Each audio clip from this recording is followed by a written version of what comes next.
brilliant showcase of, I guess, just strength and determination from Fern and Stark last week comes out pretty strong, as well as just a brilliant showcase of animation and sound design and absolutely everything made for such a spectacular viewing experience. And it made me more than pleased, I guess, to be selfishly prioritizing this over the other things that I'm like way behind doing. And it makes me honestly not care because one, I want to do it, and two, it's pretty fucking good. So I'm very happy with that.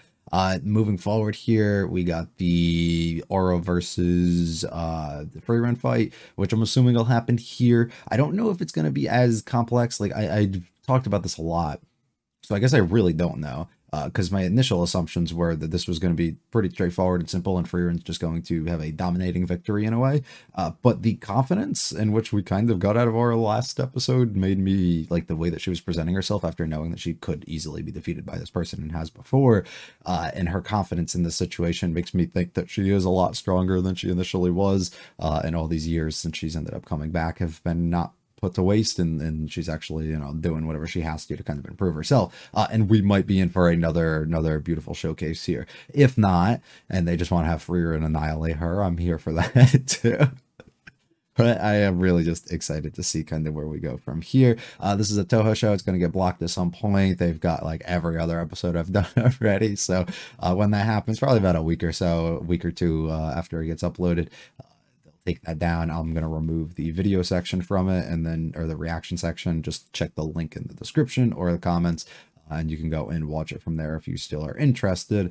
If you like it all, though, hit the like and subscribe to me a lot. To me, feel free to stick around for the discussion. Leave any comments, though, about this episode series. Let's get going, though, with episode. At some point, they gotta miss, right? Like, you can't be this on point, right? Every single time. Absolutely nail it. Like, I feel like it's gonna be some point where they miss, but I don't know. It doesn't seem like it's gonna happen anytime soon, and I'm incredibly thankful for that. This went weird because it went how I expected.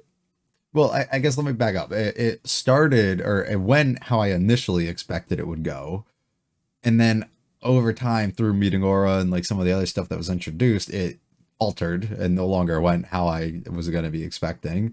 And then I started expecting it to go back this way, and they kind of mixed a whole bunch of the stuff and the way that I was feeling and the things that I was kind of expecting to happen, which I think is a pretty cool way. As I said before, I think I said it in the intro too, my original ideas behind this fight being like rather easy. I thought that this arc itself being set up would essentially see Stark and Fern in their battle, and they would basically struggle, and then they would have to overcome it. I figured that they would did a little bit more things regarding like teamwork and stuff, but it doesn't really matter if they do or don't.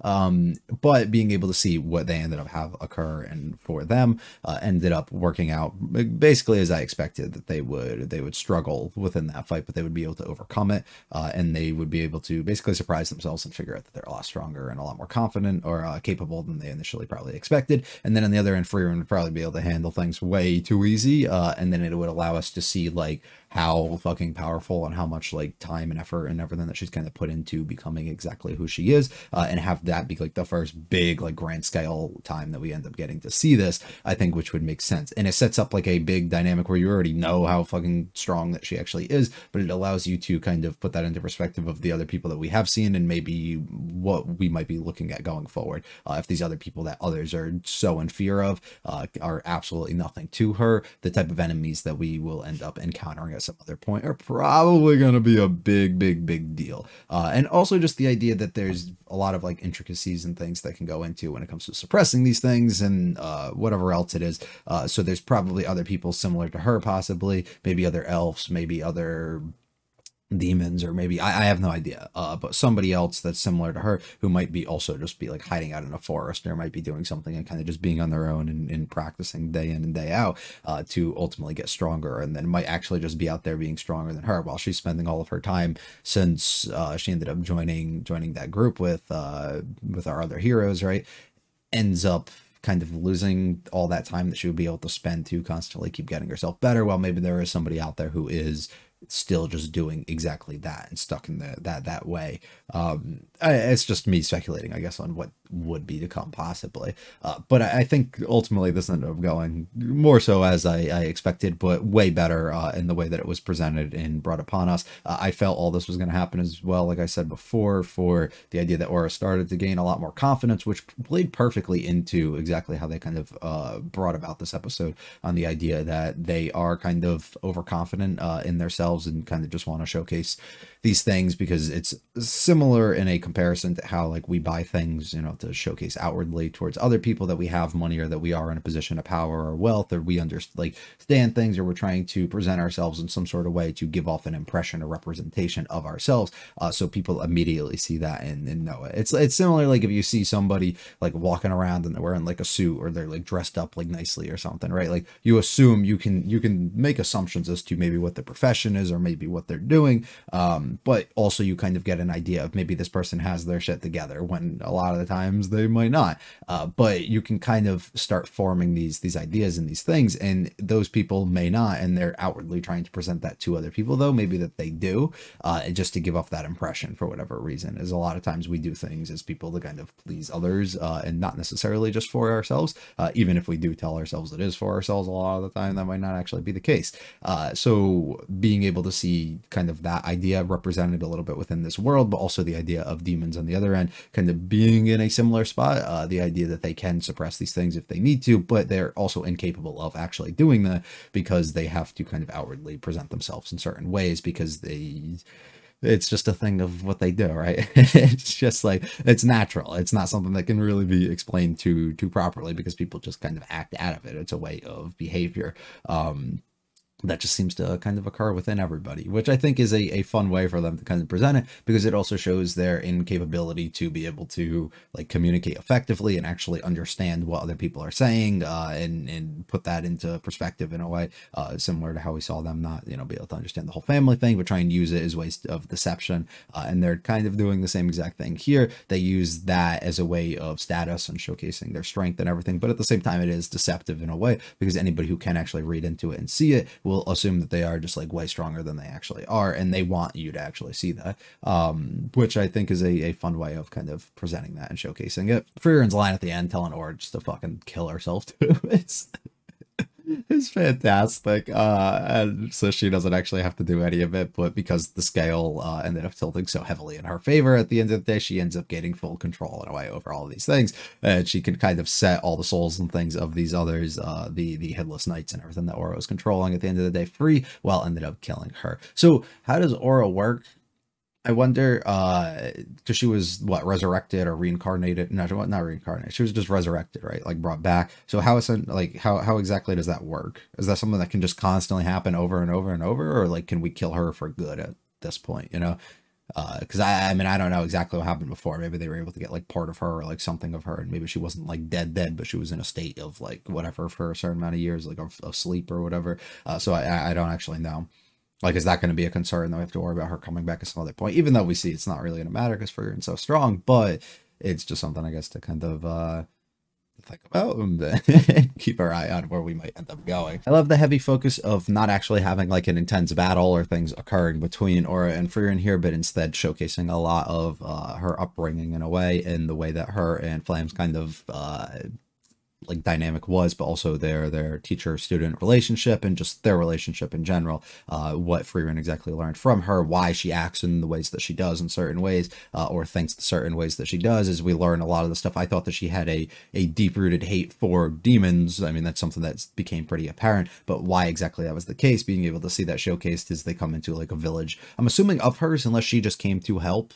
But I'm assuming it was a village of hers, and ended up going out of their way and killing everybody, and they take everything from you at the end of the day. So you're so focused at this point on trying to actually figure out a way to kill them, being able to relate that and connect that so well with your master in the situation now, because that's exactly happened to her too, or in a similar enough way. And we are going to work together in this way to be able to kind of bring them down, which I think is really, really cool. But we also get to learn too that a lot of her knowledge and the reasons why she has these visions and these feelings and stuff towards demons, or at least the way that she was kind of presenting them and saying them over the last couple episodes, and warning everybody about how they're kind of how they actually are and how they act comes directly from her learnings of situations like this and from Flame herself. So I think that's pretty cool for them to actually provide us with that. Now, I've talked about it extensively before too. The idea, it was episode 2, I believe, and my idea of like not appreciating, I guess, at the time, the way that they approached a lot of the situations with showcasing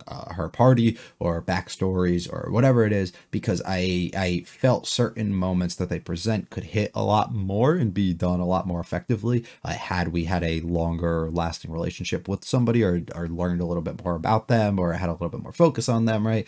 And then we kind of lose that, like with people like Himmel, where I felt like we could have had a little bit more of him to be able to actually give us something.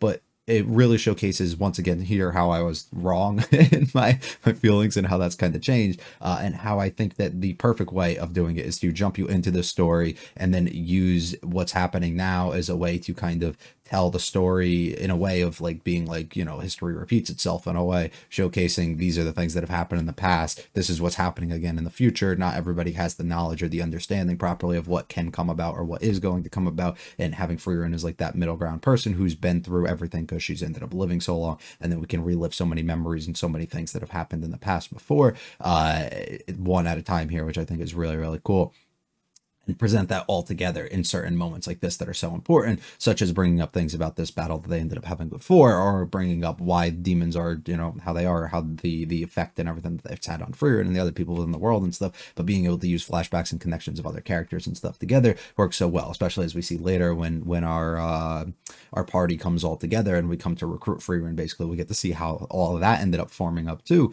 and how she was, or why she was doing the things that she was, or what exactly she was doing in the moment when they ended up coming to find you, right? Like it all comes together so well, and they're things that I think actually can only be appreciated properly in this sort of way of presentation, which I think is great, because I've had my issues, like I said before, or I initially did, about the way that certain things were presented, because they can be presented in multiple ways. But as we're seeing them develop and progress a lot more, it's starting to seem more so like these are the more appropriate ways to do it. And my initial like I guess thoughts on it and feelings on it were probably pretty well off and wrong. This moment here, we end up getting to see, he initially realizes right away about the idea that Fern is just suppressing her mana. So that's something that she was probably taught from a young age, probably by Frieren herself. And he's able to actually notice that. It's crazy that he's smart enough to be able to pick up on that. And then somebody like Aura actually can't either, which I think is really, really cool. I thought that they were just trying to showcase that like, even without having a large amount of mana, there's other ways to go around and actually being like smart enough to win these battles,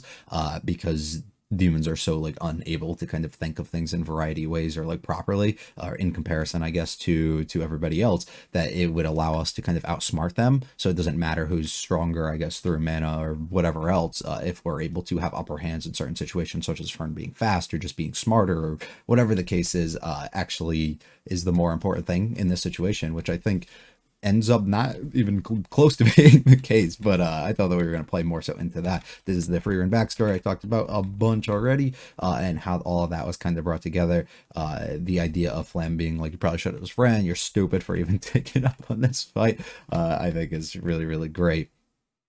And then we get to see the other people who kind of approach us here and want to end up killing them. Flam's fucking badass and able to just wipe them out in absolutely an instant, I think is great. Also, just the idea and the thing that they bring up with Frieren kind of noticing and looking at her and just being like, I think you're pretty fucking strong. She's like, I don't know, it's just a feeling. But even though you don't showcase it, I'd assume that you are, which is where we really get the mana suppression and everything kind of being brought up, which I think is great. And we're able to do it. I love the way that they kind of draw like the outlines and actually allow you to see this aura coming off of them, and allowing that to showcase into such like a beautiful way of expanding it when it comes to the end sequence, which is all I was really asking for once they started really getting into stuff like this.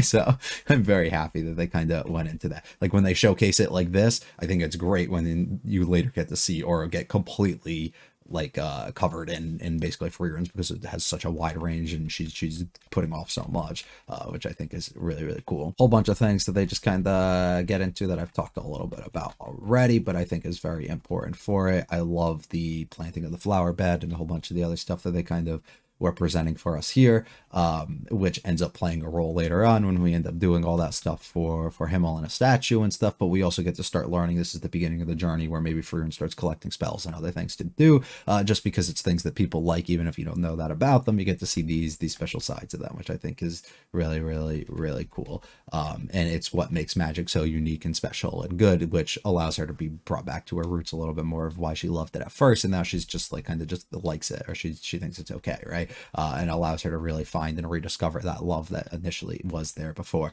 which I think is great. Also, the initial conversation of her having with Fern at one point and having like a similar line of dialogue between the two, I think translates really well. I love these skipping of seasons where you constantly get to see her working on being able to suppress this and hold it in one state constantly while doing all these other odd jobs and a whole bunch of random things and living on her own. This is my favorite shot of the whole thing. Start sleeping on this beast. I think is great. The adventure party coming everybody together and ultimately brings us together finally, which is great spectacle at the end here of Frieren just being like, you're fucking stupid. Yeah, you overestimated it. You're dumb. That's not how that works. And forcing Aura to kill herself. Aura's faces here that they do too are absolutely excellent, and I absolutely love it. The way that they are able to make the blade go through her as well and kind of POV it as they roll ahead and everything comes off, I think is a excellent touch too, and was done great. Another thing I just remember I wanted to talk about, at one point, bringing up the idea of it being kind of a disgrace in a way of